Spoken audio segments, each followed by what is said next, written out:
Hey everyone, and welcome to the Back 9 league card footage, the last round of the 2017 Utah Open.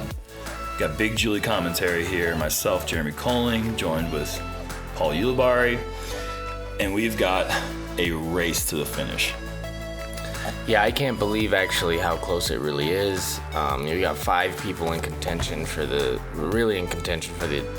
title going into the back 9, and we have Josh Anthon heating up with some nice putts that we've seen on the front 9. We have Ricky actually taking the tee box now, and he's on a little bit of a roll, doing what he needs to do to kind of stay ahead of everybody. But starting off with this first hole 10, par 3, triple Mando, and you really just got to do what he did. Yeah, he had the speed right there, so that he didn't have to worry about the skip. And I had the right height. I just barely clipped inside of that tree, but got on the back side of that golf green. Ended up leaving myself with about 20 feet, which is exactly what you want. And Josh, for the third straight round, throws a backhand AVR putter. It's either AVR or a brand new Whippet X. I don't know which one he threw there. That's a joke. No, he throws his really beat up AVR. I think that he's had that thing in his bag since 2003, he said. So really nice shot there. Since 19... Yeah, right. Since he rode his horse to the 2003. We asked him what he threw, and he said, I've been throwing that thing since I was riding my horse to the course. And Josh just outside the circle. Yeah, that's a no-brainer. That's a gimme. And that's got to be... I know he's good at those, but that has to be a bonus birdie for him. Yeah, he birdied that one all 3 rounds, actually. Like, in his mind, though, I feel like... How can somebody be that good at that technical of a shot? It's so impressive. And Drew with a solid stroke there. He makes good from about 28 feet or so. Yeah, good to see him get it over the rim that time. To get a backhand Anheuser, let's just talk about this real quick. To get a backhand mid-range Anheuser into the circle on that green with that low ceiling that's the best shot we saw him throw all weekend on this hole. And he just made it look routine. It is anything but that. Quality birdie there from Drew Gibson. It's a little bit more routine for sidearm players like Ricky and myself. But still, it feels good to get this hole just because of the technicality of it. But really impressive card there. All 2s. That's sending a statement going into the back 9. Oh, absolutely. And here we have hole 11. This is one that's really going to challenge, what's your game plan? There's a couple different ways to go about this. We've seen Ricky throw his sidearm intentionally into the net, not even worrying about trying to finish towards the basket because the net's there. It's going to save you. You're never going to go through it. Mm-hmm. And there's also the hyzer wide or the low ceiling shot between the trees. So there's a couple different ways to play this one. And this was the first time that Ricky didn't get the disc turned over and low, so he hit the bracket of net about 50 feet short of where he wanted to. Yeah, and that's the only thing that he can really do wrong there is not, throw it with Anheuser. Otherwise, that was just so close to... You really have to push the net if you want to avoid that tree, and that just came really close to being what I wanted. And Josh just avoids the very low-hanging ceiling there and puts it just inside the circle, which is a perfect execution on his part. I think we're going to see the same shot from Drew here. Yeah, and I guarantee these guys are trying to go wide around that pine tree. And Drew that's just an awful break. Horrible break. I mean, if he hits one of the leaves, if he hits any of the florally part of the tree, I'll just take over on this one. Yeah, go for it. If he hits the branch there, on that skinny of a tree, on the line that he threw, that's just an awful break. Yeah, it is. An inch high, an inch low, and he would have been within the circle.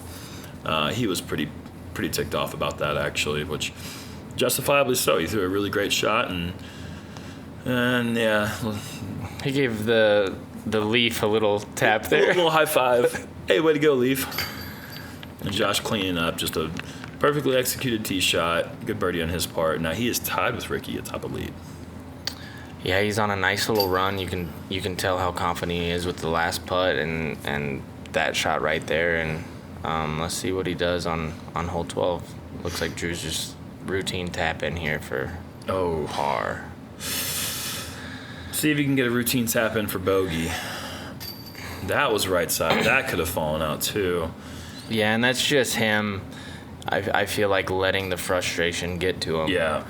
And it looked like actually Ricky almost bounced off of his putter out of there. Yeah. For people who play, make sure that people grab their disc out of the basket. You don't want to be the first one caught on camera bouncing off another disc going out of the basket. No, because we've all seen it. We've all seen it actually happen in the practice green. Sure. So again, this is just setting up for such an awesome finish, man. You can really feel it in the air.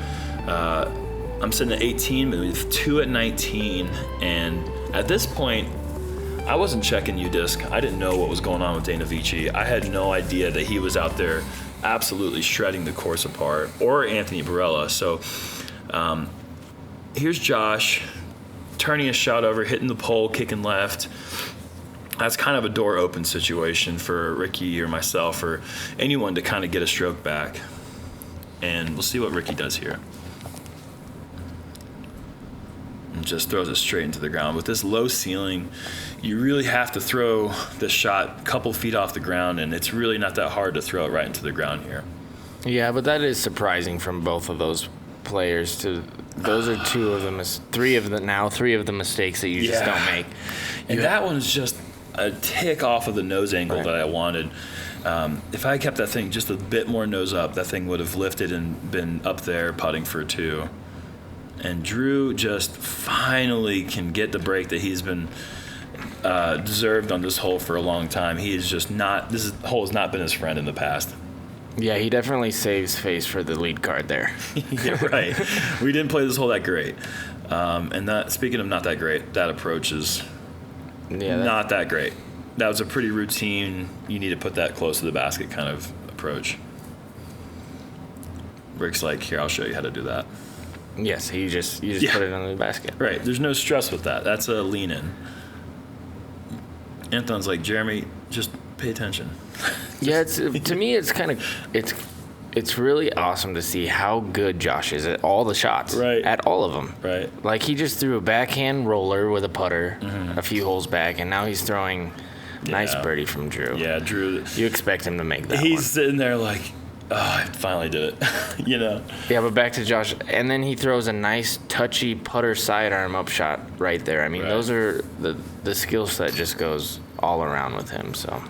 And, you know, that's about 25 feet or so, but that feels really good to get that in with that poor drive, with the door open, and leaving the approach way shorter than necessary. So I felt pretty good about that one at that time. Well, right now I'm feeling pretty decent about it. You know, I'm still only one back, and Drew, you know, turned things around. Maybe that can set him up for a good finish.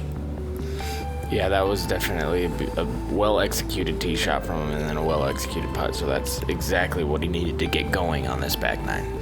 And this is Drew Gibson's hole. He birdied this one in the last round the year before, and he birdied it the first 2 rounds.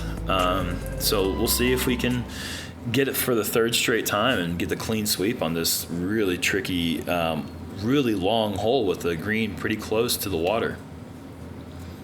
It looks pretty good.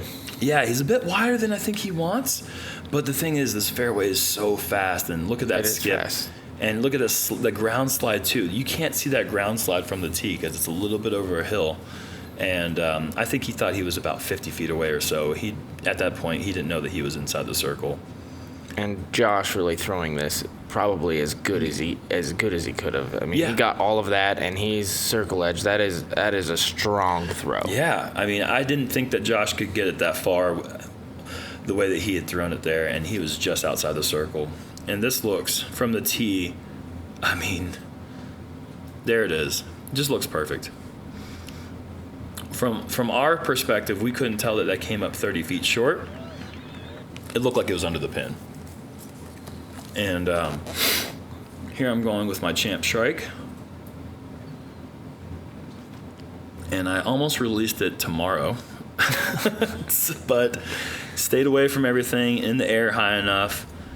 And this, I did not know that it got this incredibly generous roll. about 23 feet away from the pin or so. Yeah, and you just don't see this. You don't see Maybe You don't see 4 shots almost within the circle. And Josh just, I mean, the tap-in. Yeah, those are tap-ins for him at this point. He's feeling confident, and when he gets that putter going, there is not a person in the world that can putt better than him. Josh Anthon is the OG Ricky Wysocki. I mean, Ricky Wysocki has become known as the long-distance putter genius, but that was Josh Anthon for many years. And we kind of give Ricky a hard time about how good of a putter he is, which is like a stupid thing to give someone a hard time about. But, like, we used to do that to Josh. Yes. And Ricky kind of took over that role. And Drew, again, just a really confident stroke. Maybe a bit left of the pole, but it's in there. A great 2 on his part. And we'll see if we can get the star frame here, which has probably never been done before. No, highly doubtful. What? Oh, my goodness. So, walk us through it. What were you thinking? What happened there? I was thinking I was going to miss it.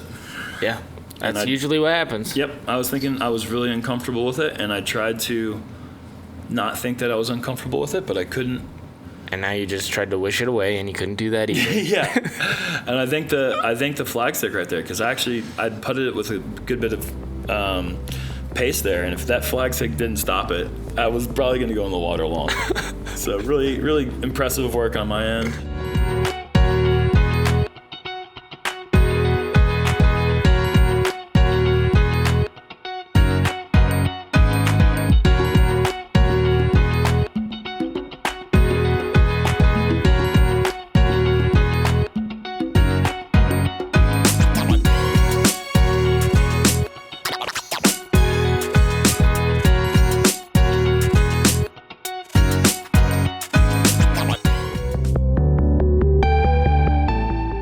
Hole 14, we're really getting down to the end of it here, and it's just, we have a really, really, really tough green here.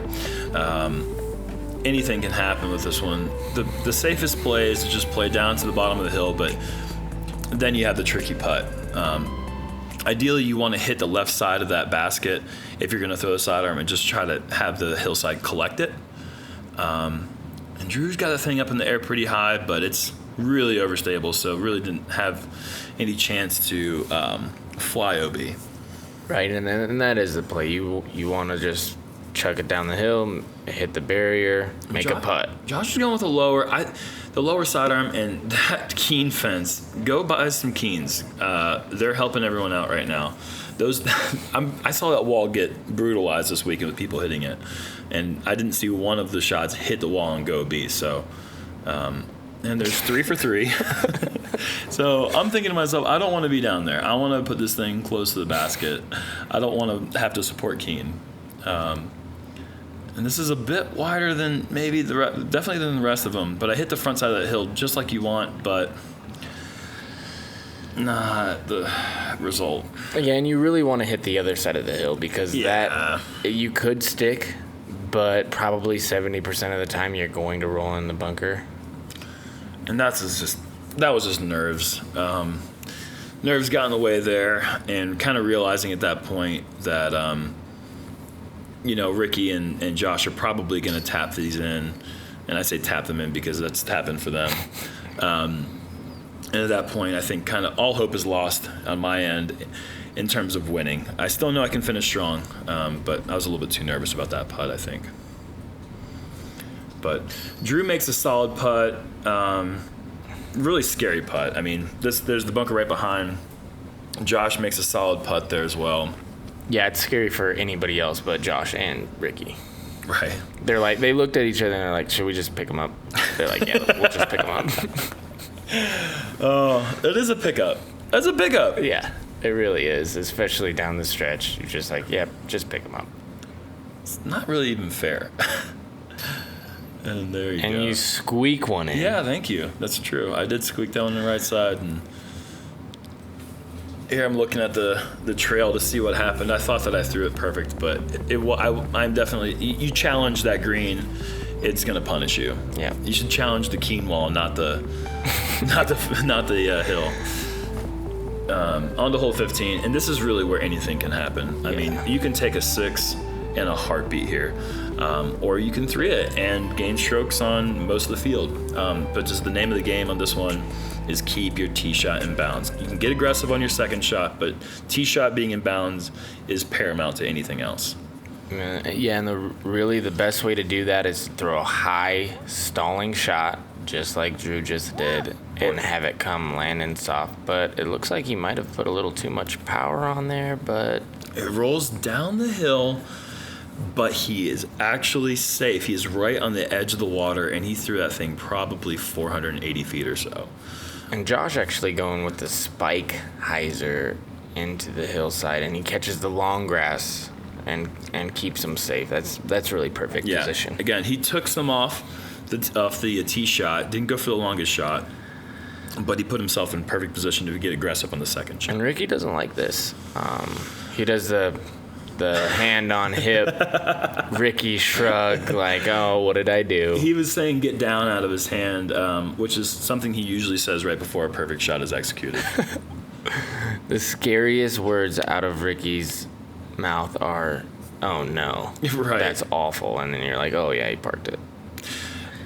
This one was turned over more than I would have liked, of course.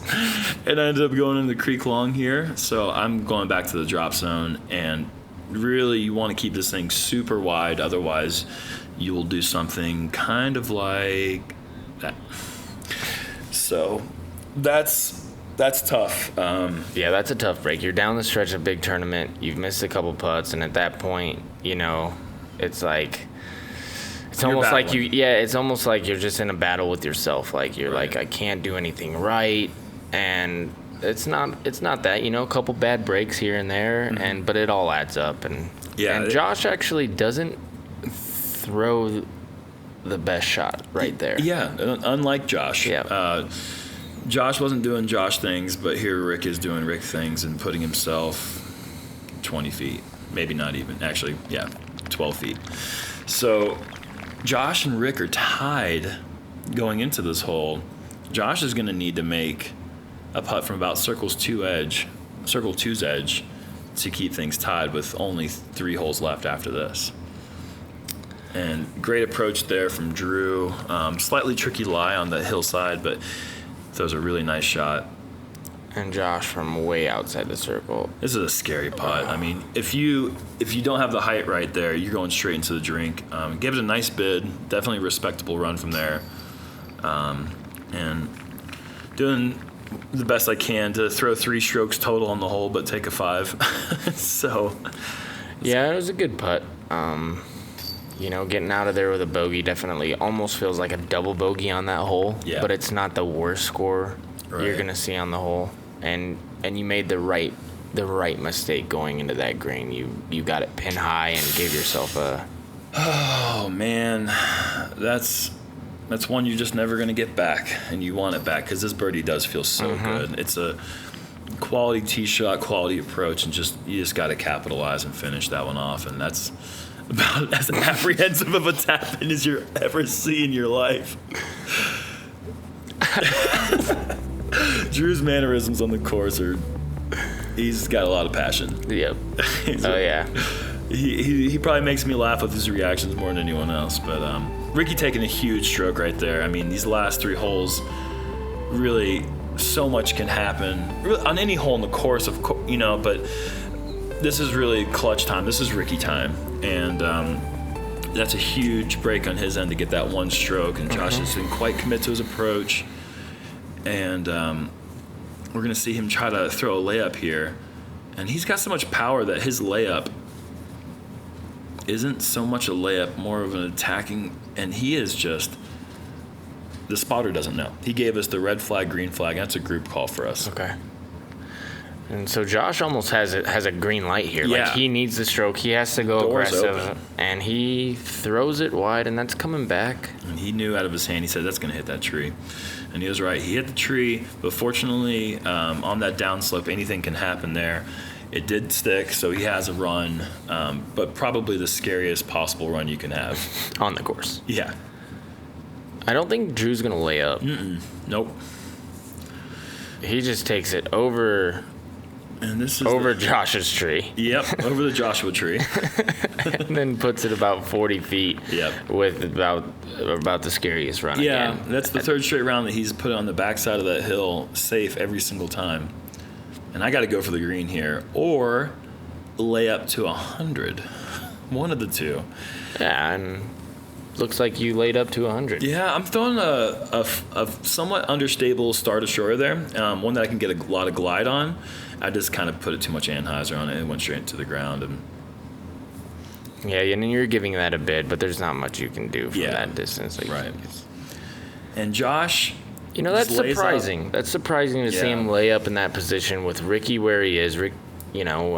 Ricky's in Ricky range and in Ricky mode. Like, even Drew goes for it right there. So that's surprising, but you can tell he's playing a little chess match. He doesn't know if he's out of bounds or not at that point. So he's possibly thinking, well, I might get a stroke anyway. This might be tied. There's a lot of things. So and we were just discussing here. I mean, we ended up deciding there's no way we can call him definitively out, so the benefit went to the player there. And that's Rick doing the Rick thing that he does. Yeah, and that's such a big putt. Now going up 2 with 2 to play. It's just such a confident stroke. I mean, 2 up with 2 to go. I mean, that's almost lights out. Mm-hmm. I mean, 17, 18, you can definitely go out of bounds on them. But the worst case scenario, if he goes par is a playoff. Right. And you're going to birdie at least one of those last 2.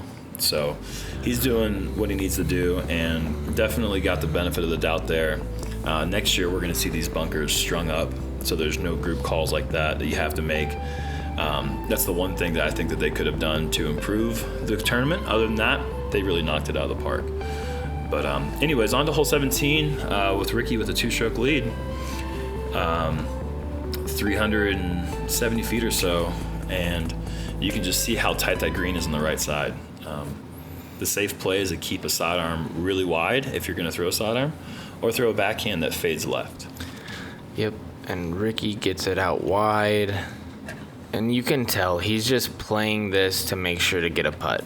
And he's not going out of bounds. It's just a well-executed shot. I bet you that's exactly where he wanted to throw it. Absolutely.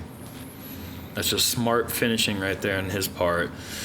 Here's Josh throwing the anhyzer, which is a bit scary, but just checks up. I mean, 2 inches higher, and that's 10 feet out in the water. Right. And a really nice touch there from Josh Anthon. Yeah, you can't say enough about this course. This course is actually really fun to play. Yeah. Every shot keeps you on edge, and Drew, he just got that over too far. Yeah, it just flipped up, and I mean, if that thing had a little bit of hyzer, it wouldn't have gone that deep. And Drew and I are really close. We're battling at this point, and I need to make something happen, and that just gets away from me. Never really had a chance to stay in bounds with that hillside, and it rolls OB, and it's kind of a tough break on my end. I just wasn't finishing well. And Drew thought he made it, almost dropped in on the top, and unfortunately just didn't fall for him. And here you are. And this is like every bit of energy I have left. I'm running on fumes at this point. But that's a good putt. That's a good par save right there. Like you said, you and Drew are close, so that was a big stroke to pick up. Yeah. And Ricky and Josh probably looked at each other and said, "Pick him up." Yeah, pick him up. Yeah, that's because that's just so good. That is so good. That is so robotic. Yeah, and it's the nerves that he has to be feeling, and he just transfer those into good feelings, and it's just a pickup for both these guys. And I haven't even seen Josh. I just kind of knew. And Josh, again, that's a pickup birdie from 33 feet. Yeah, on the second to last hole of a Pro Tour event. Yep. And just coming back, from not playing for many years. Having just a lid to toss around. He's like, you guys still aren't good at putting? Like, what are you guys doing? So Ricky's going on the last hole with a 2-stroke lead. He's feeling pretty confident. Just, what can you say? You can't say enough about this hole. I mean, it's just, it's so simple and so easy, yet so incredibly hard and nerve-wracking. It's just... Yeah, and hats off to Steve Dodge. He talked to us before the tournament started, said, I want a 2-stroke swing on the last hole. He said, I want some drama, and that's what he created here. Island hole, Ricky's up by 2, but anything can happen. It looks like he got that pretty wide. Oh my God! No way! What a way to finish! Oh, for the win. Are you kidding me? How do you do that? Who does that? Oh my gosh, that's Ricky. That's just Ricky for you. You just don't expect anything else. Look at this. I think this deserves a FollowFlight. That's perfect. It's absolutely perfect. You couldn't possibly draw it better. You couldn't. I mean, what a dramatic... I mean, how do you finish this up? I mean, Josh is just... At this point, he's played an incredible round. As far as he knows, he's about to tie course record or shoot course record. And I mean, he did everything he could. And it's just not quite enough. And Ricky's just such a finisher. I mean, what a competitor. And you come... I try to fill it up. Yeah, that would have been something, back-to-back aces. But you threw a really good shot and left it right there, not giving anything to the field, so... And that was important. I knew that... I didn't know what other cards were doing, but I knew I had Drew by 1 stroke there, so getting a birdie here was really important for me. Just that one extra placement, really means a lot at the end of the... Oh, raptor legs. And look at Rick, man. He's just... Is that raptor legs or is that baby deer? That could be a new thing. He might be baby deering it to the basket. If it's more than 100 feet, it might be a baby deer.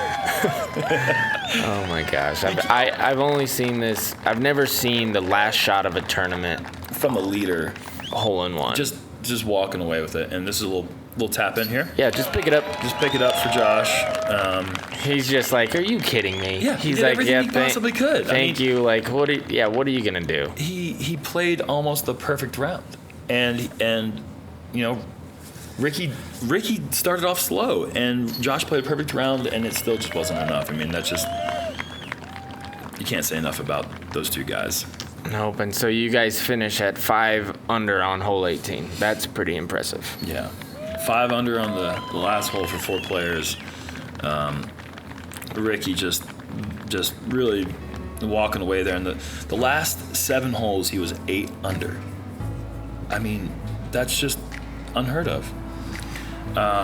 So Ricky ends up winning by 3 strokes over Josh. Dana Vici in the second card shoots a course record 12 under 46 to jump ahead, take 3rd place. Austin Turner with a 10 down last round. Barella, I think, shot 8 down last round, so there was a 3-way tie at 4th place. But once again, hats off to the Utah Open staff. They really put an incredible event together. The players and everyone felt really appreciated. They did an incredible job, and we can't wait to come back to Mulligan's next year. Once again, thanks as always to Jomez, his crew, Overstable, the Disc Golf Pro Tour, and thanks for tuning in, guys. I hope you appreciated the incredible action there, and congrats to Ricky Wysocki.